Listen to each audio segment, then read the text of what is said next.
Bus driver ने shortcut लेने के चक्कर में बस को एक वीरान टनल में घुसा दिया, पर उसने सपने में भी नहीं सोचा था कि ये टनल जो सिर्फ कुछ मीटर लंबी थी, उसमें वो 20 मिनट से ज्यादा से बस चला रहा है, फिर भी कोई एग्जिट नहीं दिख रहा है। पहले जब वो ग्रैंड टनल से जाता था तो नॉर्मल स्पीड में भी 15 मिनट में बाहर निकल जाता था। वो देश की सबसे लंबी टनल थी, पर अब हमें चलते हुए 20 मिनट से ज्यादा हो गए हैं। ये सुनकर ड्राइवर को भी बात सही लगी, तो उसने सबकी बात मानकर बस को वापस घुमा लिया।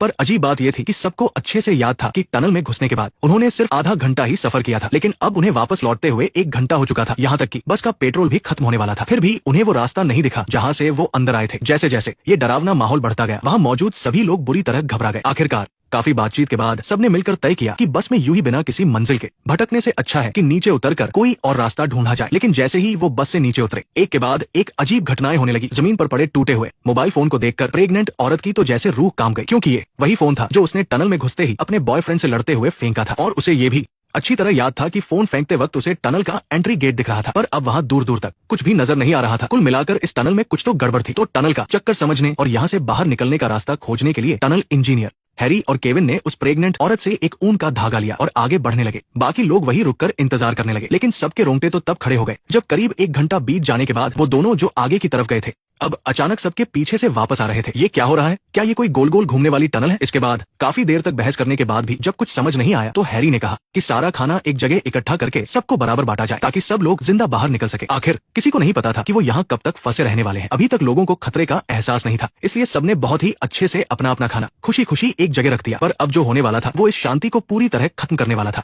थोड़ा बहुत खाकर अपनी एनर्जी वापस लाने के बाद सब लोग फिर से एग्जिट ढूंढने निकल पड़े, लेकिन जब वो बिना किसी कामयाबी के वापस लौटे तो उन्होंने देखा कि जिस बस को वो सही सलामत छोड़कर गए थे, वो अब जंग खा चुकी थी और उस पर पूरी धूल जमी थी। यही नहीं, जो खाना उन्होंने अभी थोड़ी देर पहले इकट्ठा किया था, उसमें नूडल्स तो छोड़ो, पानी की बोतलें भी खराब हो चुकी थी। देखकर ऐसा लग रहा था जैसे कई सौ साल बीत चुके हों। इससे पहले कि कोई कुछ समझ पाता, अगले ही सेकंड टनल की सारी लाइटें बंद हो गई और फिर एक बहुत ही तेज चीख सुनाई दी, जिसके बाद ड्राइवर ने तुरंत बस की लाइटें जला दी। लेकिन इन कुछ ही सेकंड्स के अंदर इंजीनियर हैरी वहां से गायब हो चुका था और जमीन पर खून की एक लंबी सी लाइन बनी हुई थी। हालांकि डरे हुए लोगों के उलट केविन को बिल्कुल भी डर नहीं लग रहा था और वो बिना हिचकिचाए खून के निशानों के पीछे चल पड़ा। इससे साफ पता चल रहा था कि ये बंदा कोई आम इंसान नहीं है, और बाकी लोग भी उसे रोकने में नाकाम होकर मजबूरी में उसके पीछे चल दिए, क्योंकि अगर वो वही रुके रहते तो हो सकता था कि अगला शिकार वही बनते। पर सबसे ज्यादा चौंकाने वाली बात तो ये थी कि खून के निशान अचानक एक दीवार के पास आकर खत्म हो गए। क्या इसका मतलब ये था कि इस दीवार के पीछे ही बाहर निकलने का रास्ता है? ये सोचते ही केविन ने दीवार को चेक करना शुरू कर दिया, और जैसा सोचा था ये दीवार अंदर से खाली थी और इसके पीछे एक सीक्रेट कमरा छिपा हुआ था। केविन ने जब कमरे की अच्छे से तलाशी ली तो उसे इस टनल का मैप मिल गया। मैप के हिसाब से यहाँ कुल 18 टनल्स थी और ये सारी टनल्स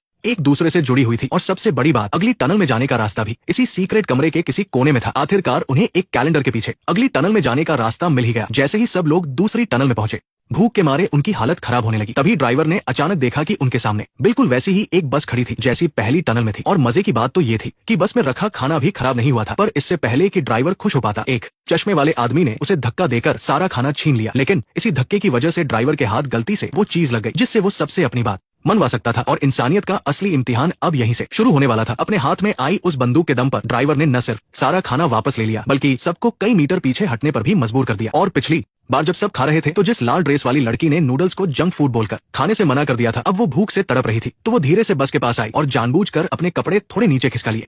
फिर उसने बस का दरवाजा खटखटाया, भैया क्या मुझे थोड़ा सा कुछ खाने को मिलेगा? और 2 घंटे की कड़ी मेहनत के बाद लाल ड्रेस वाली लड़की लड़खड़ाते हुए बस से नीचे उतरी और अपने हिस्से का वो आधा पैकेट नूडल्स बड़े मजे से खाने लगी। पास खड़ा वो चश्मे वाला आदमी ये सब देखकर मन ही मन सोच रहा था कि काश वो भी बस में जाकर थोड़ी मेहनत कर पाता। लेकिन केविन जानता था कि अगर ऐसा ही चलता रहा तो काम नहीं बनेगा, एक दिन ये खाना खत्म हो ही जाएगा। अभी उनका सबसे पहला काम था एक साथ मिलकर यहाँ से बाहर निकलने का रास्ता ढूंढना। इस टनल में समय बाहर के मुकाबले बहुत तेजी से गुजर रहा है, तो अगर सारा खाना तुम्हें दे भी दिया जाए तो तुम कब तक जिंदा रह पाओगे? हालांकि ड्राइवर का मन खाना देने का बिल्कुल नहीं था, पर इस मनहूस जगह से जल्दी बाहर निकलने के लिए उसे मजबूरी में वो खाना बांटना ही पड़ा। आखिर में पेट भरकर खाने पीने के बाद सब लोग चश्मे वाले के बनाए गए ग्रुप्स के हिसाब से अगली टनल का रास्ता ढूंढने निकल पड़े। लेकिन जैसे ही वो एक सुनसान जगह पर पहुंचे, चश्मे वाले ने अपना असली रूप दिखा दिया। वो मरने से पहले थोड़ा मजा करना चाहता था। लग रहा था कि उसने ये ग्रुप्स बनाए ही इसीलिए थे। उसकी प्लानिंग पहले से ही पूरी थी, पर हर आदमी की कोई न कोई कमजोरी तो होती ही है। आखिरकार उसका ये प्लान कामयाब नहीं हो पाया। क्या नाटक कर रहा है? ओए बूढ़े, वो तुझे छू सकता है तो मैं क्यों नहीं? मुझे बेवकूफ मत समझ, मुझे पता है तेरी औकात बस एक पैकेट नूडल्स की ही है, घटिया औरत। ये सुनते ही लाल ड्रेस वाली लड़की को बहुत भयंकर गुस्सा आ गया, तो वो रोते हुए वापस बस में गई और चश्मे वाले की सारी करतूतें ड्राइवर को बता दी। ये सब सुनकर ड्राइवर तो पहले से ही गुस्से से उबल रहा था, और हद तो तब हो गई जब वो लाल ड्रेस वाली लड़की को चुप करा रहा था। तभी मौका देखकर चश्मे वाले ने एक नूडल्स का पैकेट चुरा लिया। अब तो भगवान भी आकर उसे नहीं बचा सकते थे, ये मेरा दावा है। ड्राइवर ड्राइवर काफी हट्टा कट्टा था,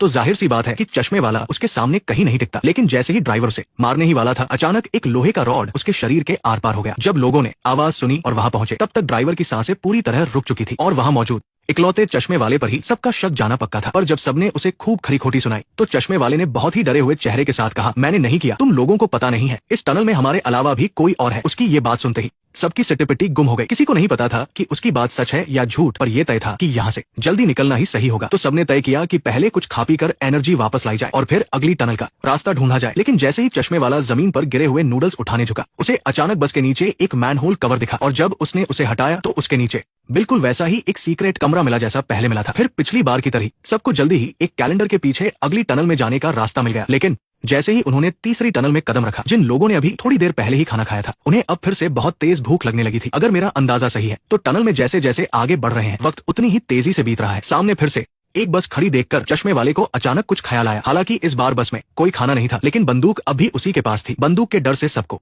मजबूरन अपना अपना खाना उसे सौंपना पड़ा और भूख से तड़पती लाल ड्रेस वाली लड़की ने भी अपना पुराना रवैया छोड़कर चश्मे वाले पर भी वही ट्रिक आजमानी चाहिए जो उसने ड्राइवर पर आजमाई थी। पर चश्मे वाला उसकी बातों में बिल्कुल नहीं आया। अब से मैं जब कहूंगा तभी खाना होगा और जिसे मैं कहूंगा सिर्फ वही खाएगा। इसके बाद चश्मे वाला खाते खाते सबको लेकर रास्ता ढूंढने लगा। अच्छी किस्मत से उन्हें जल्द ही टनल के आखिरी सिरे पर तीसरे सीक्रेट कमरे का लोहे का दरवाजा मिल गया। पर बुरी किस्मत से इस बार उन्होंने चाहे कितनी भी कोशिश कर ली, उन्हें अगली टनल में जाने का कोई रास्ता नहीं मिला और टीवी पर एक औरत को किसी कुएं में फंसे हुए दिखाया जा रहा था। जब सब लोग हैरानी से ये सब देख रहे थे, तभी चश्मे वाले ने टीवी पर गोली चला दी। दिमाग लगाना बंद करो, मुझे पता है कि हमें बाहर जाने का रास्ता क्यों नहीं मिल रहा। हैरी के मरने के बाद हमें दीवार के पीछे दरवाजा मिला, फिर उस बूढ़े के मरने के बाद हमें बस के नीचे रास्ता मिला। तो तुम्हारा मतलब है कि जब कोई एक मरेगा तभी हम अगली टनल में जा पाएंगे। हर चीज की एक कीमत चुकानी पड़ती है। एक टीम का हिस्सा होने के नाते सिर्फ ये मत सोचो कि तुम टीम से क्या ले सकते हो, बल्कि ये भी सोचो कि तुम टीम को क्या दे सकते हो। नया रास्ता ढूंढने के लिए हमें किसी ऐसे इंसान की जरूरत है जो अपनी जान की कुर्बानी दे सके। ये कहकर उसने लाल ड्रेस वाली लड़की को जोर से खींचा। वो उसकी जान के बदले नया दरवाजा खोलने की तैयारी में था, पर जब उसने उसे बुरी तरह गिड़गिड़ाते हुए देखा और याद किया कि वो पहले कितनी घमंडी हुआ करती थी, तो चश्मे वाले का उसे यूं ही मारने का मन नहीं किया।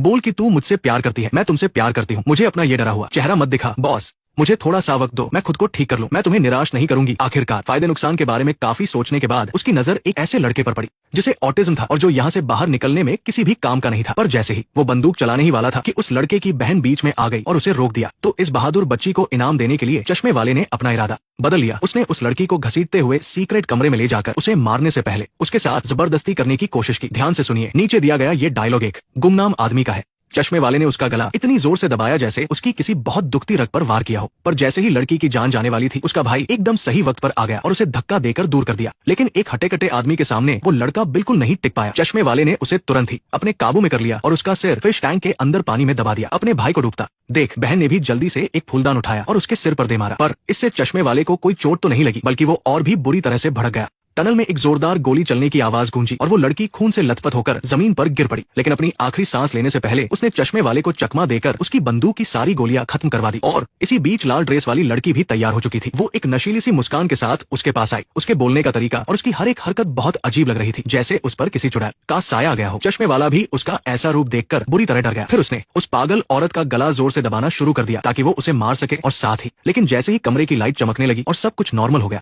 उसके बाद लाल कपड़ों वाली लड़की ने उसे तलवार घूमकर मार डाला। लेकिन उसके चेहरे के भावों को देखकर ऐसा लग रहा था जैसे उसे इस बारे में कुछ पता ही नहीं था, मानो कोई और उसे कंट्रोल कर रहा हो। लेकिन जिस बात ने सबको हैरान कर दिया वो ये थी कि चश्मे वाले उस कमीने ने मरने से पहले सारा खाना खत्म कर दिया था। हालांकि उसका अंदाजा बिल्कुल सही था। जैसे ही उसने आखिरी सांस ली, कमरे में अचानक अगली सुरंग में जाने का रास्ता खुल गया। सच में यहाँ कुछ जादुई ताकत काम कर रही थी, क्योंकि यहाँ वक्त बहुत तेजी से बीत रहा था। इसलिए गर्भवती औरत के यहाँ आते ही उसके पेट में पल रहा शैतानी बच्चा पैदा होने वाला था। और डेविड ने देखा कि उसकी घड़ी में ज्यादा वक्त नहीं बचा है, तो उसने उन दोनों को वही गर्भवती औरत के पास छोड़ दिया और खुद अगली सुरंग का रास्ता ढूंढने निकल पड़ा। लेकिन गर्भवती औरत के लिए सबसे बड़े दुख की बात यह थी कि बच्चा पैदा होने के कुछ ही देर बाद वह तेजी से बीतने की वजह से भूख से मर गया। वही दूसरी तरफ, क्योंकि डेविड गाड़ी से उतरने के बाद से ही लगातार अपनी घड़ी का टाइमर देख रहा था, इसलिए लाल कपड़ों वाली लड़की को लगा कि उसे पक्का कुछ पता है। इसलिए यहाँ से निकलने के लिए उसने चश्मे वाले की बंदूक डेविड पर तान दी और उसे बाहर ले जाने के लिए कहा। उस बंदूक में अब गोलियां नहीं बची थी, लेकिन इससे पहले कि वो कुछ पूछ पाता, चश्मे वाला गाड़ी के बाहर नजर आया। ये नजारा देखकर लाल कपड़ों वाली लड़की बुरी तरह डर गई। वो सुरंग में इधर उधर भागने लगी और आखिरकार एक ड्रेसिंग टेबल के सामने पहुंच गई। लेकिन इससे पहले कि वो कुछ समझ पाती, पीछे से किसी ने उसका गला रेत दिया। औरत और बच्चे दोनों के मारे जाने के बाद बाकी लोग भी सही सलामत आखिरी सुरंग तक पहुंच गए। सामने से आती तेज रोशनी को देखकर डेविड की खुशी का ठिकाना नहीं रहा। लेकिन तभी जैसे ही उसकी घड़ी का टाइमर खत्म हुआ, डेविड लैब में होश में आ गया। लेकिन बगल में बेहोश पड़े आदमी को देखकर वो बहुत ज्यादा परेशान हो गया, क्योंकि अगर ये आदमी अब होश में नहीं आया तो उसकी पत्नी की जान चली जाएगी। दरअसल 3 दिन पहले डेविड की पत्नी जब गाड़ी से घर लौट रही थी तो अचानक गाड़ी खराब होने से वो शहर के बाहर फंस गई। बड़ी मुश्किल से उसे एक ट्रक ड्राइवर मिला, लेकिन उसकी शक्ल देखकर उसने तुरंत उसकी मदद लेने से मना कर दिया। फिर वो पलटकर एक हैंडसम लड़के के पास गई, इस उम्मीद में कि वो उसे शहर तक ले जाएगा जहां से वो मदद ले सके। लेकिन उसने सपने में भी नहीं सोचा था कि शरीफ सा दिखने वाला ये आदमी असल में एक सीरियल किलर है, जिसे पुलिस पागलों की तरह ढूंढ रही है। और इस तरह वो भी लापता हो गई। क्योंकि ये छठा मामला था, इसलिए पुलिस ने भी इसे बहुत गंभीरता से लिया और जल्द ही उन्हें कातिल का सुराग मिल गया। हालांकि उसे पकड़ने के दौरान सुरंग में कातिल का एक भयानक एक्सीडेंट हो गया। भले ही उसकी जान बच गई, लेकिन सिर पर गहरी चोट लगने की वजह से बहुत मुमकिन था कि वो कभी होश में ही ना आए। अच्छी बात यह थी कि उस कातिल को तुरंत जान से मारने की आदत नहीं थी, बल्कि उसे औरतों को बंदी बनाकर तड़पा तड़पा कर मारने में मजा आता था। इसलिए औरत के लापता होने के वक्त के हिसाब से इस बात के बहुत चांस थे कि वो अब भी जिंदा हो। लेकिन बुरी खबर ये थी कि क्योंकि कातिल कोमा में था, इसलिए वो उससे पूछ नहीं सकते थे कि डेविड की पत्नी को कहाँ कैद किया गया है। लेकिन अच्छी बात ये थी कि डेविड इस समय देश का सबसे बेहतरीन न्यूरोथेरेपिस्ट था, इसलिए अपनी पत्नी को जल्द से जल्द ढूंढने के लिए उसने अपनी लैब की मशीनों का इस्तेमाल करके कातिल के दिमाग में एंट्री की, ताकि शायद उसे कोई सुराग मिल जाए। और उसकी घड़ी पर चल रहा टाइमर असल में उसके जागने का वक्त था। लेकिन जिस बात ने डेविड को हैरान कर दिया वो ये थी कि कातिल ने न सिर्फ एक्सीडेंट से पहले की यादों से एक कभी खत्म न होने वाली सुरंग बना ली थी, बल्कि उसके अंदर कई अलग अलग पर्सनालिटी भी थी, जिनमें से चश्मे वाला और लाल कपड़ों वाली लड़की उसके माँ बाप की परछाई थी। क्योंकि उसका पिता हमेशा शराब पीकर मारपीट करता था और उस मामले में भी थोड़ा कमजोर था, इसलिए थिएटर में काम करने वाली उसकी माँ का उनके ग्रुप के ड्राइवर के साथ अफेयर चल रहा था। यही वजह थी कि लाल कपड़ों वाली लड़की ड्राइवर के साथ थी और लड़की के तुम किसी काम के नहीं हो कहने पर चश्मे वाले को इतना गुस्सा आ गया था। और ड्राइवर जिसे जिम्मेदारी का नशा था, उसके अलावा वो कातिल का हिंसक रूप भी था। और वो टनल इंजीनियर असल में उसकी मेन पर्सनालिटी थी, जो उसका सही और समझदार हिस्सा था। असल जिंदगी में भी वो एक टनल इंजीनियर ही था। गर्भवती औरत उसका सुपरीगो थी, जो उसकी नजर में एक परफेक्ट माँ की छवि थी। और वो दोनों बच्चे उसके बचपन की यादें थी, जो गुमसुम, कमजोर और थोड़े लड़कियों जैसे थे। और इन 6 अलग अलग पर्सनालिटी ने इस मिशन को बहुत मुश्किल बना दिया था। आखिरकार अपनी पत्नी का पता लगाने के लिए उसे सबसे पहले ये जानना था कि असली कातिल वाली पर्सनालिटी कौन सी है। लेकिन कई बार आजमाने के बाद उसे लगा कि उनमें से कोई भी असली कातिल नहीं है। किस्मत से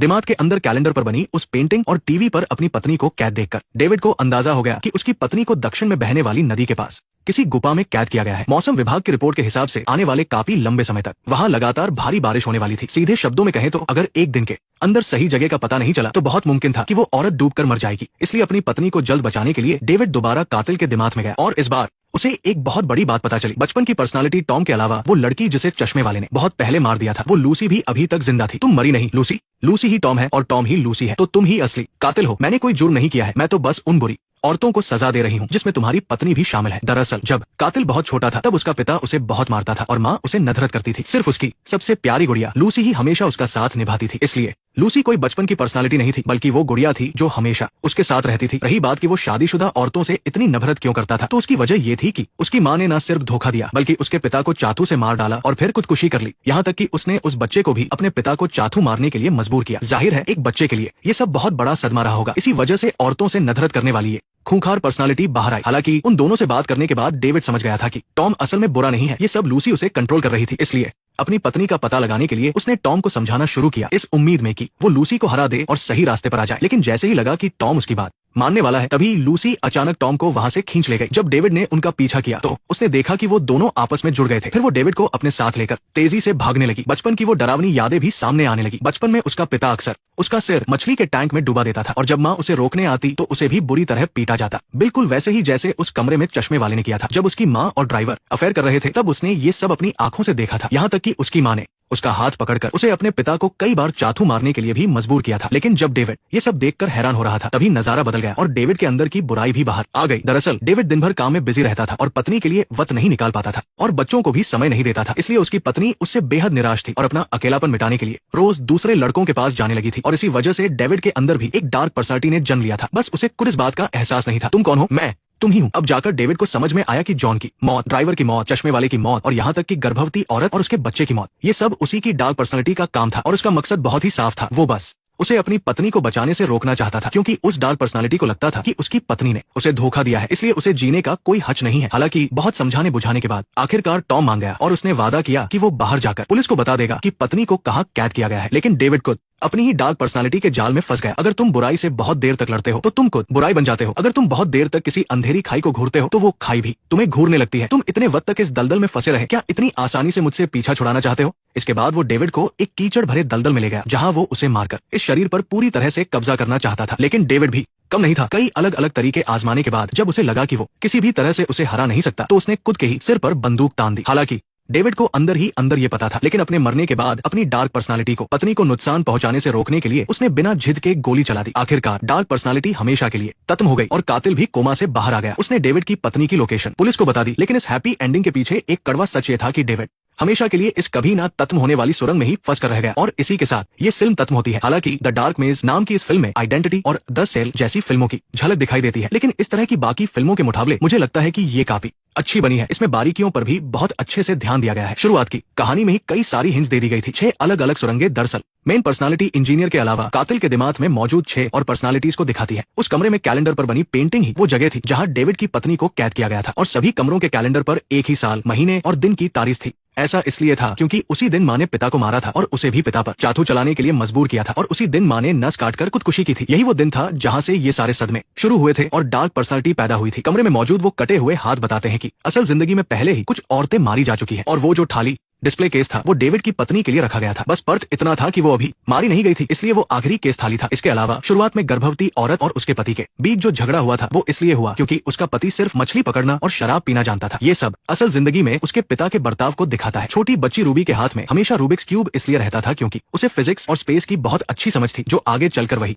टनल इंजीनियर बनी। और लूसी ने कई बार सबसे कहा था कि बाहर जाने में क्या रखा है। ये दिखाता है कि कातिल असलियत का सामना नहीं करना चाहता था और वो ठीक नहीं होना चाहता था। वैसे मुझे लगता है कि जब इस फिल्म ने इतनी सारी फिल्मों से आइडिया लिया ही है, तो क्यों ना इंसेप्शन फिल्म का कॉन्सेप्ट भी इस्तेमाल कर लिया जाता। अगर मुझे इसका राइटर बनाया जाता तो मैं इसका एंडिंग कुछ ऐसा लिखता: डेविड ने खुद को गोली मारी और वो अपने अवचेतन मन से जा गया। फिर उसे पता चला कि असल में वही असली कातिल है। और वजह क्या थी? वजह थी उसकी पत्नी का धोखा, जिसकी वजह से वो औरतों से नफरत करने लगा, और यहाँ तक कि उसके अंदर एक डार्क पर्सनालिटी पैदा हो गई। इसलिए लगातार 5 लोगों को मारने के बाद उसने अपनी पत्नी को भी कैद कर लिया, और इससे पहले उसने जो कुछ भी देखा और महसूस किया वो सब एक्सर्ट्स द्वारा उसके दिमाग में बुना गया। एक सपना था, मकसद भी बहुत साफ था: डार्क पर्सनालिटी को बाहर निकालना और फिर उस डार्क पर्सनालिटी को खत्म करना, ताकि डेविड दोबारा एक अच्छा इंसान बन जाए और बता दे कि उसकी पत्नी कहाँ कैद है। तो इस बारे में आपका क्या ख्याल है? जैर कहानी यहीं पर खत्म होती है। मैं हूँ सैम, जो मिस्ट्री और थ्रिलर फिल्में एक्सप्लेन करता हूँ और कभी कभी कुछ मजेदार कहानियां भी लाता हूँ। आज के लिए बस इतना ही, मिलते हैं।